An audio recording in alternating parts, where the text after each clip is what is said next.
નમસ્કાર મિત્રો, વિશ્વ ડાબોડી દિવસે હું ભારતી દવે કલમકુંદના માધ્યમથી એક ટૂંકી વાર્તા કહીશ.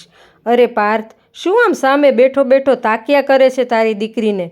પેન જમણા હાથે પકડાય એવું તું જો એને શીખવે ને તો તું બાપ સાચો. અરે બા, ડાબા હાથે પેન પકડવી એ કોઈ ખામી કે ખોટ નથી.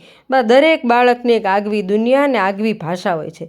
જે હાથને દુનિયાએ અલગ ગણ્યો છે ને એ જ હાથે દુનિયાનો ઇતિહાસ લખ્યો છે. વિશ્વવિખ્યાત ચિત્રકાર લિયોનાર્ડો દ વિન્ચી અને રેડિયમના શોધક મેડમ મેરી ક્યુરી પણ ડાબોડી જ હતા બા. અને પપ્પા, અમારા ટીચર કહેતા હતા કે મહાન વૈજ્ઞાનિક આલ્બર્ટ આઇન્સ્ટાઈન પણ ડાબોડી હતા. અને પપ્પા, મારો ફેવરિટ ક્રિકેટર સચિન તેંડુલકર પણ ડાબા હાથે જ લખે છે. બાપ છોકરાઓની આવી બધી વાતો સાંભળીને બાની તો બોલતી જ બંધ થઈ ગઈ. ચાલો બા, આજના દિવસે આપણે બધા સાથે મળીએ ને એક જ સ્વરમાં આધ્યાને કહીએ કે આધ્યા બેટા, તું જેવી છો એવી જ અમને ગમે છે, કારણ કે તું વિશ્વના 10% લોકોમાંની એક છો. બા પણ બોખા મોઢે બધા સાથે ખખડી પડ્યા. મારી સાથે જોડાયેલા રહેજો મિત્રો.